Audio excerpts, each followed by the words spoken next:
Hi everyone, welcome back to my channel. My name is Steph, this is the Novelty Corner, and we are here for another one of my seasonal reading vlogs. And I've talked about this in a couple of videos recently where I don't always tend to read seasonally because a lot of the books that I read come out in the opposite seasons to me because I'm on the other side of the world where most of the releases happen. But what I am trying to do this year is if there is a holiday or something going on that I'm really interested in, I'm going to try and see if I can do a little mini themed reading vlog around it. Hence my Lunar New Year reading vlog. And I have an entire separate video up on my Kids Lit channel where I talk about a whole stack of recommendations both on KU and also physical picture books that I managed to pick up. I am planning on reading some Lunar New Year themed books for this vlog. I have a graphic novel, I have a novella, and I have a full-length novel that I'm hoping to read in the next couple of days, and this will come out after Lunar New Year or after the official start of the Lunar New Year, depending on how long people celebrate it for. But I'm kind of excited. It's the Year of the Dragon, which is really cool, and I think it's just going to be a whole lot of fun. I was hoping to try and get into the city and maybe try and film some footage. I'm not sure if that's quite going to happen. One, I'm just incredibly tired. We're only 2 weeks into the school year, and being back in the classroom a couple of days a week has taken its toll on me more than, well, no, I knew that it would take its toll, but probably a little bit more than I thought it would at the moment. So I'm very, very tired, and I really am not getting home in a timely fashion in order to have the energy to then go into the city at night for things. So if I can, I will. If not, I'm just going to have a selection of books to talk about, and hopefully that will suffice for this reading vlog. So without further ado, the three books that I'm going to be reading are Lunar Love by Lauren Kung Jensen, which you will have seen in my reset video. I did manage to fit it into my TBR just as one of the prompts that I picked out. And then I'm also going to be reading a novella called Ringing in the Lunar New Year. This is by Isla Chu. And tonight I'm actually going to start Lunar New Year Love Story by Jean Luen Yang, I think, and Luyen Pham. So I'm going to jump on my Kindle. I'm going to open it up and read it on there. I'm pretty excited about it actually because I've been collecting these books for a little while. Like I've had this planned out since early December that I was going to do this. So I've been trying to find things that I wanted to read, and sort of a couple of things have come off, a couple of things have come on to the list, and yeah, it's been really fun. I mean, I will have a better picture because the camera is not going to want to focus on this, but this is the front cover and I'm excited. I don't really know anything about it. I'm kind of going into it blind, and hopefully it will be a good time. Although first, I've just remembered that the tickets for Books Insight Melbourne for 2025 go on sale tonight, and I'm going to try and get the diamond tier. That's like the VIP tier. Anyway, that's early entry and a tote bag and things like that, and that's on February, or in February next year. I'm gonna do that first and then I'm gonna read. Oh my goodness, that was so cute. So it's a YA romance and graphic novel. It's very, very adorable. It is about Val, who it spans the time from when she was very young to sort of senior year of high school. And as a kid, she loves Valentine's Day. She's named after Valentine's Day. Her full name is Valentina. And her imaginary friend is Cupid. And she rapidly comes to discover that Cupid is actually the ghost of Saint Valentine. And that ghost might be a little bit more malevolent than she first thought. And she is basically challenged to find love within a year, true love within a year. And this is at a point where she's kind of given up on love. She's found out a few things about her past, her parents' relationship. She's been raised by her dad. She believes her mother has passed away, and she begins to find out more about her history and how, maybe her father hasn't quite told the truth. And she also meets two line dancers. So there is Les and Jay, and they are cousins. She captures the attention of Les and they have a lot of fun together, but Jay goes to her school and is kind of broody, and they have never really quite gotten along, but there's sort of this undercurrent between the two of them, and it's a love triangle but not really a love triangle between the three of them. And what I really loved was that you get a range of different cultural experiences. So yes, it centers around the Lunar New Year and the 12 months between two New Years, but you also have the meshing of Vietnamese and Chinese and Korean culture, because all of our different characters have different backgrounds and different cultural experiences, and they've all been raised in different ways depending on their families and their families' commitments to their culture. It was great. I really, really enjoyed it. It's fun, very easy to read. Lots in there about friendship, about navigating young love and recognizing your feelings and how you can kind of commit to them. And I love that Val develops a relationship with her grandmother. She goes on a seniors trip to Rome because her grandmother is going on a seniors trip to Rome to visit all of the religious sites, and she tags along, and that was hilarious as well. Like, the art in it was great. Like, it was a really, really nice graphic novel. So that's a great start to this vlog. Hi everyone, happy Lunar New Year's Eve. Oh my gosh, I can't say that fast. It is Friday night. I have just gotten home. It is like 9:15 because straight after work I went straight to my sister's place because I got to see my niece, who is now 6 months old. Where has time gone? After that, I figured I'd duck into the city. I didn't end up actually staying very long or going anywhere Lunar New Year themed because I'm tired, like really tired. But yes, my outfit today was Lunar New Year inspired, my reddest possible dress. Yeah, on the way in to see my sister, I read Ringing in the Lunar New Year by Isla Chu, which is a very, very short, well, I'm not even going to call it a novella because I think it's less than 40 or 50 pages long. It is a childhood best friends to lovers story about Simone and Will, who have known each other since they were in kinder, and they've been best friends for ages. They're now currently in college, and the reason that they've never really had anything besides this best friend relationship is because their parents basically forbid them from dating anyone in high school because they wanted them to succeed academically. But both Simone and Will come from Asian families. I can't remember. I should have remembered, and I know it was mentioned, but I've totally forgotten. I'm not even going to guess because I don't want to get it wrong. But they both come from Asian backgrounds, and you know, they've hit a point where they both are attracted to one another, but no one's made the move yet. And Will has asked Simone to go out with him on Lunar New Year, and he's organised a lovely evening for her, and that's basically where they start their relationship. That's all it is. Like, it is super short. Was it the best thing ever? Probably not, but it was a fun, short, easy read, and it was a great one to read on a train because it didn't take a lot of brain power. So that was nice to try a new author and to have another little short story that I can add to a, if you need a short story, here you go. And then when I was in the city, so I messaged my family group chat because within 5 minutes of getting to the city, so I've shown pictures or video of Flinders Street Station before. Anyway, I walk out of the train station, there's a group drumming outside the train station. Okay, fine. I thought, okay, I'll go down the other end of the station because there's a bridge. It leads to the art centre, and it goes over the Yarra River. And if you keep going down the Yarra River, you get to Crown Casino and everything. And that's where they've got a lot of big Lunar New Year stuff happening outside of Chinatown. I thought, okay, I'll cross the bridge and just see if I can see anything, maybe do some video. Get to the start of the bridge.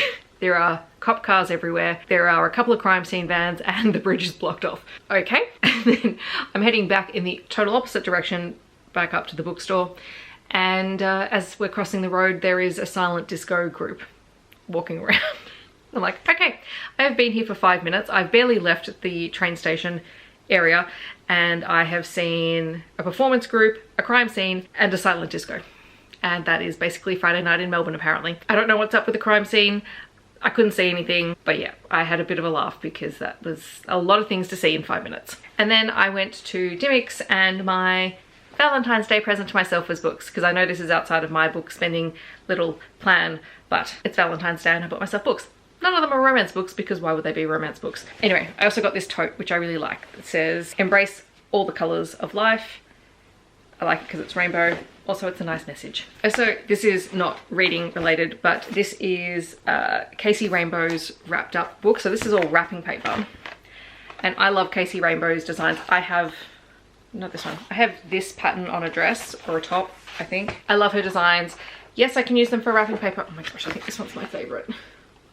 Or I could use them in journals and in craft projects. Anyway, that's that. And then the books that I bought, I have read one. I've nearly finished the other because I started it on the train on the way out. And then there are two that I'm going to read very quickly. So I think I've said this in a video before. I can't remember if I have or if I've just talked about it with other people. I love now that my bookstore has a ginormous romance section. The problem is it's all trade published romance, and there's very little of that I'm interested in, that I don't either already own because it came out as indie first, or I just don't need physical copies of it because they're not my priority. So yes, no romance books were purchased. I actually spent quite a bit of time in the sci-fi fantasy section, which I used to do all the time. That used to be the only section that I went to. Anyway, I found a couple of things. So the one that I have read is Thornhedge by T. Kingfisher. I found the hardback and it's gorgeous, and I like little hardback novellas. Are they ridiculously overpriced? Absolutely yes. But I love this. It was such a fun little fairy tale reimagining. I also picked up another T. Kingfisher book. I picked up Nettle and Bone. This is on my immediate to read TBR at some point in the next month or so, because I have it on, I think I'm on hold for the audiobook through my local library, but I have enjoyed every T. Kingfisher book that I have read so far, so I figured I'd pick this up because I'll add it to my collection. The book that I started on the train on the way home, I didn't quite finish it. I'm over halfway through and I'll pick it up after I have a shower, is The Body Country by Susie Anderson. This is a poetry collection by an Indigenous Australian woman. She won the Black and White Fellowship Award in 2021. So it's a great little collection. I'll be talking about it in my wrap up that will be up before this, so you can check out my thoughts there. And then something that I bought on a whim, which I absolutely should not do, and this was totally a cover and title buy, and apparently according to the guy at the counter, they only just put this book on the shelf today, is Orbital by Samantha Harvey, which was in the sci-fi fantasy section and is tiny and novella length. I mean, just look at this cover, it's so pretty. Anyway, I looked at the cover and then I read the first line of the blurb, which says 6 astronauts rotate in their spacecraft above the Earth. I didn't read anything else, so I went, okay, this is coming home with me. Let's try something completely new and unknown to me. This could end badly, but I don't think it will. I am quite a big fan of sci-fi novellas. I think the people working in that space do incredible things. So I have high hopes. I have high hopes. So I will probably read it this weekend because Izzy and May are doing their 24-hour-ish readathon thingy. I'm a bad friend. I don't remember the name of it. I am on one of the sprints that will be up tomorrow, but will be like a couple of days ago when this video goes live. So maybe I'll keep that for then because it's short. So yes, that's my little collection of books for Valentine's Day. For me, yay. Can we tell I'm going back to my sci-fi fantasy roots just a little bit? All right, I need to wash my hair. I probably need to drink a lot of water because I've not had enough water today. And then I'm going to finish the poetry collection and then do my filming notes. And tomorrow I will tackle Lunar Love because that is the last book for this vlog and I'm really excited about it. So I will talk to you guys tomorrow. I have not started Lunar Love yet, but I am on sprints and I'm actually going to be reading Orbital to start off with the first sprint.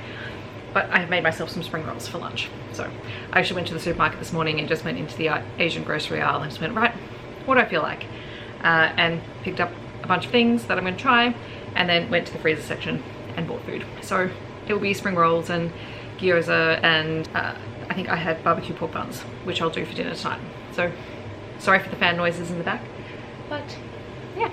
That I check in and I will be picking up Lunar Love later today. We have made dumplings and rice. I have not put in the pork buns yet. I will in a minute. So dumplings and rice. I made a soy ginger dressing thing for it. The other week I bought a little mini rice cooker because I'm determined to get better at cooking rice instead of just using microwave packets because ultimately it will be cheaper. But I hate cooking it on the stovetop because it always turns out rubbish.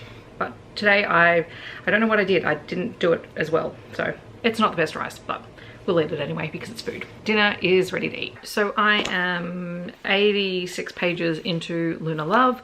This is a contemporary romance. It is about a matchmaker. Her name is Liv, and she is inheriting her family's Chinese zodiac matchmaking company. And in the very first chapter, she meets this guy at the bakery. They're, negotiating who's going to have the last of some bakery treats. Then on her first day as the head of her family's business, she is at a conference for matchmakers and she ends up finding out that this mystery guy that she met, who she didn't get his name of, is the CEO of a matchmaking startup which uses zodiac animals to match people together. So automatic rivals. Now Liv is determined to find out what's going on with this app. She ends up signing up for a beta test version of it and matches with Bennett, and they go on a date even though they're total opposites, and she's like trying to disprove that his app is going to work. And I have the horrible feeling that this is going to go very, very badly. So I'm not quite sure how I feel about it. Like, I'm enjoying the writing style, I'm enjoying the characters. The setup where one person knows who the other person is and the other person really doesn't always bothers me. So I'm hoping that it maybe proves me wrong. Fingers crossed. The other thing that I have is some bubble tea. Now, I've never had bubble tea before. So this is what I picked up in the supermarket because it was on special. This is apple and passion fruit. It's very sweet. The bubbles are weird. I'm a real texture person. I don't know if how I'm gonna go with it, but the actual drink itself is quite nice. And I did put it in a little jar. Like, they're mesmerizing. Like, I want to like them, but I don't know if my texture brain is gonna cope. But we'll get through it for this drink because it is very nice. Hi everyone, it's the next day. I actually finished Lunar Love last night, but things came up last night and I was not in a good spot to be able to talk about the book. This was fine. Like, I'm kind of glad that they cleared up some of the miscommunication slash do they know who they are issues in the first half of the book. They did that. I just felt like Liv had a really hard time letting go of the fact that they both had similar businesses but with different purposes. And being a single POV, I don't know, I think we were supposed to have more sympathy for Liv and for her plight and the fact that, you know, there's an app that's coming in that's going to take all of her business, but we didn't have Bennett's perspective. And the little bits that we did get through their conversations, like, he was never trying to compete with her. He was trying to create a service that was different because they appeal to different audiences. It kind of felt like Liv needed to do more of the grand gesture thing ultimately in the end for their relationship. So I don't know, it's kind of middle of the road-ish for me. I will content warning, there is mentions of death of a parent in this one. That's a big driving force in Bennett's story, but there is also death of a grandparent, which is huge for Liv in this book. And the family element was really lovely. Like, the rivalry was fun, but at times it got a little bit petty. And I think that's what gets to me. Like, having just done the Fated Blades live show and sort of talking about that book, that's a rivals to lovers romance. And like, they're business rivals. So like similar concept. One, okay, yes, one is sci-fi, one's contemporary romance, but they're business rivals, right? But the rivalry in one felt like this is business, this is what we're doing, as opposed to trying to undermine the other person personally, which is a lot of what happened in here. So I'm a little bit disappointed, but I mean, at the end of the day, it was still a fun read. It was still an enjoyable book. It's not bad by any sense. It's just, I think my preferences in terms of what I want to get out of romance books is big. Like, the scope is narrowing quite specifically. I know very much now what I like to read, and I can usually pick up on it in the first couple of chapters whether or not it's going to do things that I don't particularly like. And unfortunately, that's kind of what happened in here. And it's a shame because there were some really lovely scenes. Like, Bennett is great with the grand gesture. He's very romantic. And Liv has been burnt by love in the past. So she's very cynical now. She's very closed off about love for herself. And it's driven her to be very prescriptive in her matchmaking, which doesn't necessarily make her a bad matchmaker, but it means she's not as open to the thoughts and opinions of other people at times. So yeah, it was interesting. Like, I'm glad I read it. I enjoyed it for what it was, but it's not going on any of my favorites lists. And so that ends my Lunar New Year romance vlog. I think the standout for me was really the graphic novel. Like, I think that was just so fun and so cute. And, you know, I can't believe I'm saying that about a young adult romance because I tend not to read those anymore. But it was really great. I really enjoyed it. And I would be very interested in picking up some of the author's other works in the future. And now I need to go and get ready for an outing on a very hot day. So I'm going to wrap this up here. Hopefully you guys have enjoyed it and gotten a sense of a couple of new to you books perhaps. Given that it is the year of the dragon, feel free to leave a dragon emoji down below if you want to let me know that you're here. Otherwise, all the links and everything will be in the description. I hope that wherever you are in the world, you're staying safe and healthy, and I will see you in my next video. Thanks so much for watching. Bye everyone.